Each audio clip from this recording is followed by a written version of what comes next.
হেডম থাকলে দেশে আসেন, গোলাম রাব্বানীকে যা বলল হাসনাত। এদিকে এত মানুষ হত্যার পরও শেখ হাসিনা কিভাবে কর্মসূচি দেয়, প্রশ্ন সার্জিসের। এরপরে থাকছে কারাগার থেকে ঝাড়ফুঁক দিচ্ছেন দরবেশ, যা বলল রিজভী। সর্বশেষ থাকছে চলো দ্রুত বাংলাদেশে ফিরে যাই, ডক্টর জাহিদকে যা বলল খালেদা জিয়া। শুরুতেই থাকছে এত মানুষ হত্যার পরও শেখ হাসিনা কিভাবে কর্মসূচি দেয়, প্রশ্ন সার্জিসের। সরকার পতনের 6 মাস না পেরোতেই আওয়ামী লীগের কর্মসূচি নিয়ে প্রশ্ন তুলেছেন জাতীয় নাগরিক কমিটির প্রধান সংগঠক সার্জিস আলম। তিনি বলেন, এত মানুষ হত্যা করার পরও শেখ হাসিনা কিভাবে কর্মসূচি ঘোষণা করেন। যে দেশে এত হত্যাযজ্ঞ হয়েছে সেখানে এলে তো ফাঁসির মঞ্চে ঝুলতে হবে। বুধবার সকালে রাজধানীর কাকরাইলে উইলস লিটন ফ্লাওয়ার স্কুলে জুলাই গণ অভ্যুত্থান বিষয়ক প্রদর্শনী পরিদর্শন করতে গিয়ে এই মন্তব্য করেন তিনি। সার্জিস আলম বলেন, রাজনীতিবিদরা তরুণদের চিন্তা ভাবনাকে হুমকি হিসেবে দেখছেন। তিনি বলেন, তরুণদের যদি নেতৃত্ব দিতে না দেওয়া হতো তবে আগামী 1 দশকেও স্বৈরশাসনের অবসান সম্ভব হতো না। তরুণদের দেশ পরিচালনায় এগিয়ে আসতে হবে। যত ধরনের রাজনীতিবিদরা রয়েছেন তারা এই প্রজন্মের কালচার এবং মানসিকতার সাথে খাপ খাইতে পারছেন না। তারা কেবল নিজেদের স্বার্থে ভাবেন, আর এটাই তাদের বড় সমস্যা। সার্জিস আরও বলেন, অভ্যুত্থানের পর থেকে চিন্তা ভাবনায় বড় ধরনের পার্থক্য দেখা যাচ্ছে। আমরা যেভাবে চাই তথাকথিত রাজনীতিবিদরা সেইভাবে ভাবছেন না। তাদের চিন্তা ভাবনা হলো যে বসছে সে আমার স্বার্থের উপকার করবে কিনা।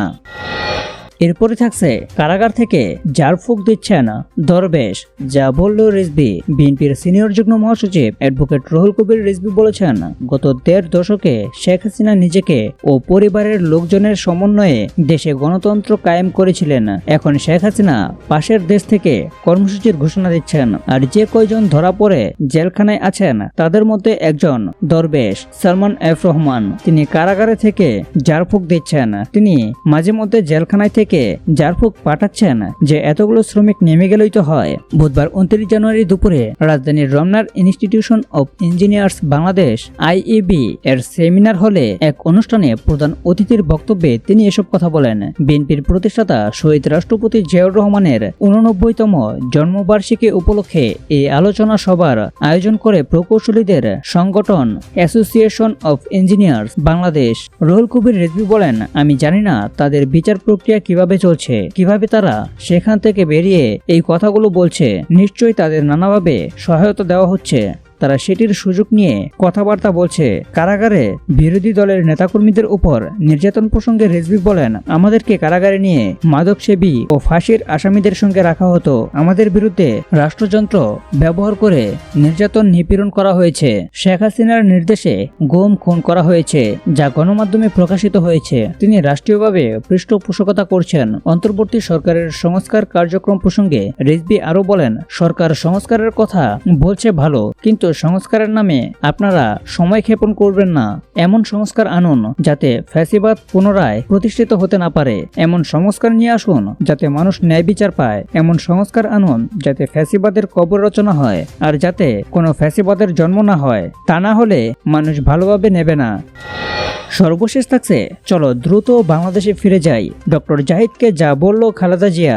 বিএনপির স্থায়ী কমিটির সদস্য ও খালেদা জিয়ার ব্যক্তিগত চিকিৎসক ডক্টর AZM জাহিদ হোসেন বলেছেন, বিএনপির চেয়ারপারসন বেগম খালেদা জিয়া দেশে ফেরার জন্য অত্যন্ত উদ্গ্রীব। গতকালও তিনি বলেছিলেন, চলো আমরা দ্রুত বাংলাদেশে ফিরে যাই, দেশই আমাদের জন্য ভালো। মঙ্গলবার 28 জানুয়ারি এশার নামাজের পর বাংলাদেশি অধ্যুষিত পূর্ব লন্ডনের ব্রিকলেন মসজিদে আরাফাত রহমান কোকোর মৃত্যুবার্ষিকী উপলক্ষে আয়োজিত দোয়া মাহফিলে ডক্টর জাহিদ এসব কথা বলেন। জাহিদ হোসেন বলেন, খালেদা জিয়া দীর্ঘদিন স্বৈরাচারের ষড়যন্ত্রমূলক মিথ্যা মামলায় কারারুদ্ধ ছিলেন। উনার বেশ কিছু পরীক্ষা আমরা করিয়েছি, যেগুলো এখানেও সম্ভব হয়নি। সেগুলো ওনারা লন্ডন ক্লিনিকে করিয়েছেন, কিন্তু তার রিপোর্ট আমরা এখনো পাইনি। সেগুলো পাওয়ার পরপরই সিদ্ধান্ত হবে উনি কত দ্রুত বাংলাদেশে ফিরে যাবেন।